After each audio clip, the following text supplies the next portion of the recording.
isso aí, né, queridos? A gente aqui conversando um pouquinho sobre a política no Brasil, um momento especial, né, um momento de decisão do povo brasileiro. E aí? Como é que é? Como olhar para esse momento? Como furar esse bloqueio do monte de informações que vem pelo marketing, né? Hoje a política ela é muito mais feita pelo marketing do que pelos próprios políticos. Pois é, isso que o Aramis trouxe como exercício de cidadania e de uma cidadania ativa, ele resolveu escrever, ele resolveu conscientizar, ele resolveu escutar, ele resolveu transformar o que ele escutava e vocalizar o que ele escutava, dando amplificação ao que ele escutava. Esse exercício é um exercício de democracia real. Essa democracia real é que nós precisamos ampliar. Imagino a dificuldade que você teve, Aramis, porque num processo de democracia formal, vai valer os macromecanismos de influência. Isso. Daquilo que nós estávamos falando anteriormente. Não que esses macromecanismos não sejam importantes, eles são importantes. Aqui mesmo nós estamos utilizando dele e isso tem impacto. Agora, como ele é utilizado, é importante que seja utilizado dentro de um processo de consciência de cidadania ativa, tá? E que tenha plena liberdade para que isso aconteça. E as novas tecnologias que surgem via internet, elas trazem isso, mas com um complicador, na medida em que falta mediadores. É importante a mediação e que nas redes sociais nós estamos vendo a intolerância se expandir porque não tem mediadores. Você publica o que você quer, fala o que você quer e ouve o que não quer também, mas você está vendo um clima de radicalização e de intolerância. E esse clima de radicalização e intolerância é utilizado pelos marketings políticos nas campanhas eleitorais, de maneira a não ser construção de algo, e sim aquela frase que você levantou no início, o marketing ele não quer construir, ele trabalha para vencer o inimigo, destruindo o outro como inimigo e criando uma segmentação, um racha na sociedade brasileira no momento que eu vejo como muito perniciosa a ideia de cidadania plena. Eu quando comecei a escrever, depois que saí do jornal, porque o preço foi a minha saída, eu comecei a escrever um manifesto, né? E eu espalhava pela cidade toda. E eu comecei a receber a resposta da população. Eles me ligavam, me chamavam para ir até lá os bairros. E o que eu percebi? A fala deles, professor, era assim, mas a gente não sabia disso aqui. Então, a nossa missão, a missão de quem deseja uma política de transformação social, uma política de agregação de valores, é você informar a verdade. Pois é, Aramis, mas... Quando você informa a verdade, quem está lá com a cabeça cheia de inverdades ou de manipulações, ele vai começar a falar assim, mas ele escreveu isso aqui.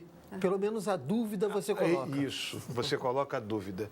E quando se apresenta a dúvida, tem um espaço para que alguma coisa nova seja construída. Mas eu acho que a primeira coisa assim, que a gente deveria pensar em relação a esse não me represento, e que já está sendo discutido, e eu acho que nós deveríamos dar vazão a isso, é a questão da reforma política. Não dá mais para a gente continuar no Brasil com o sistema político que nós temos, né? Tanto eleitoral quanto do dia a dia da política. Eu acho que isso tem que ser discutido o mais rápido possível. Eu sei que algumas entidades, igrejas, se reuniram e fizeram um plebiscito popular, né, para discutir a questão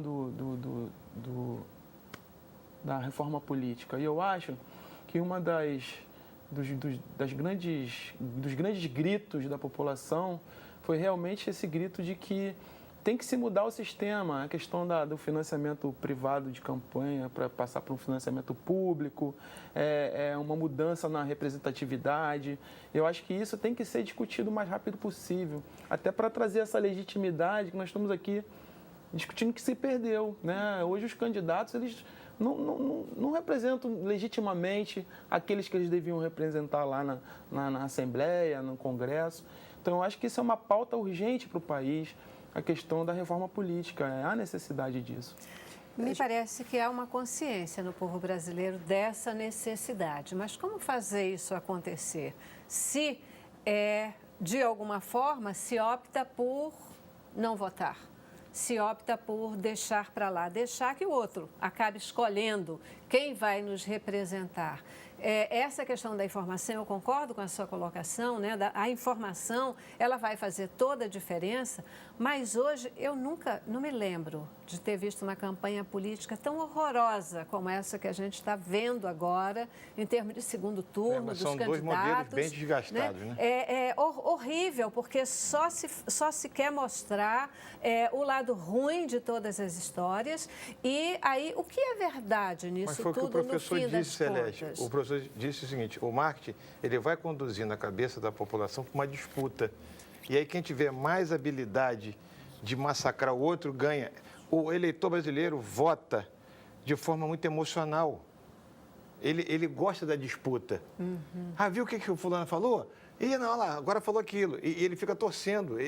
É um torcedor. Isso é um grande erro. E nessa estratégia que é utilizada pelo marketing, escondem-se as discussões de propostas. Exatamente. Isso que você falou assim, nós precisamos de uma reforma política, mas como vai ser essa reforma política? O Jefferson levantou a questão da necessidade da reforma política. Mas qual reforma política? O que nós vamos mudar? Quer dizer, nós vamos mudar o sistema eleitoral, nós vamos mudar o sistema de representação, nós vamos mudar o sistema federativo. O que nós vamos mudar? Então, a reforma política acaba sendo uma palavra vazia. Uma tá? retórica, uma promessa. Exatamente. Que não vazia acontece em nunca. cima disso que o Aramis levantou. Porque quando você entra no discurso da intolerância e da desconstrução, como na frase que você bem lembrou, você faz com que se eclipsie a discussão real de propostas na sociedade. E isso não é por acaso, isso é deliberado. É deliberado porque é feito por quem não quer nenhum tipo de alternância, nenhum tipo de perpetuação no poder. De mudança no sistema político. Uhum. A gente tem visto, né, um discurso muito forte aí, inclusive de quem está no poder. A gente ouve aí o ex-presidente Lula mesmo o tempo todo falando, né, na referência de que nós somos o povo, nós isso, nós aquilo, que é um discurso populista, mas que, às vezes, na sua essência, ele não tem nada de populista, porque ele massacra o povo, né? Ele massacra o povo. Essa história de políticos, nós e eles, não deveria existir nós e eles. Afinal de contas, o político, ele deve governar para os ricos ou para os pobres? Isso existe? Ele deve resolver para todos. Para todos. E, ao mesmo tempo, esse discurso é um discurso que fortalece aquilo que eu venho falando, a intolerância. E nós não podemos admitir a intolerância num regime democrático. O regime democrático é aquele que convive com os muitos diferentes. Então, nós somos uma sociedade que, a duras penas, conseguiu valer a diferença. É importante, nós três aqui, nós somos diferentes. E isso é uma riqueza, nós quatro, nós somos diferentes. Bom. Incluindo... Acho bom, nós quatro. Nós quatro somos diferentes. E isso é que dá a riqueza para formar um conjunto, e que esse conjunto manifeste aquilo que tem de melhor e até o que tem de pior. E que as pessoas possam avançar. Agora, quando você segmenta, nós somos os bons e eles são os ruins, nós estabelecemos a não criação de pontes de diálogo. Isso. Não há diálogo. Isso destrói, sabe o quê?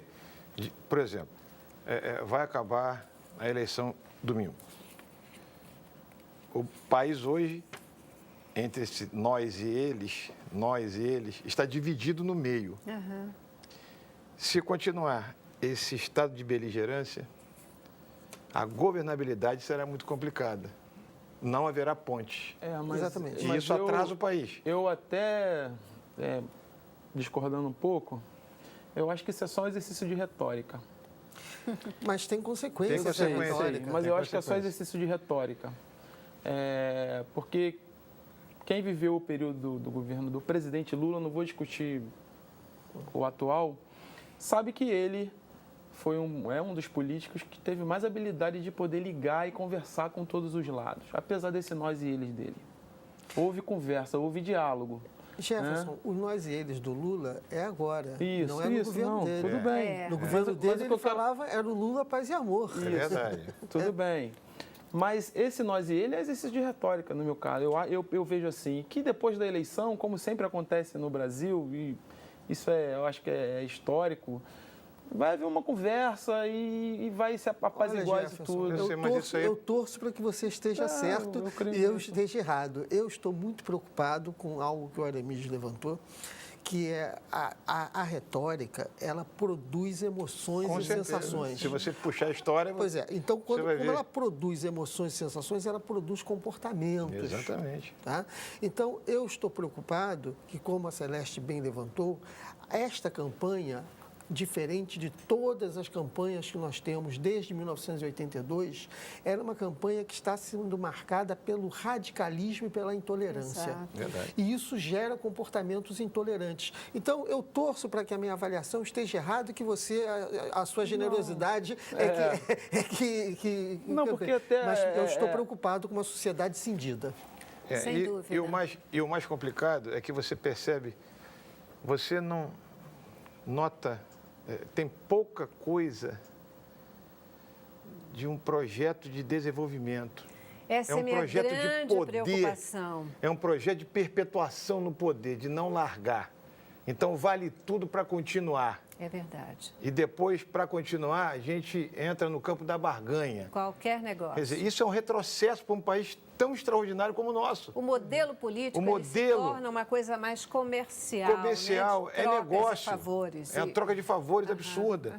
E isso tem feito muito mal ao nosso país. Agora, para quem tem interesse na perpetuação do poder, ficar no poder para sempre, essa retórica é fundamental.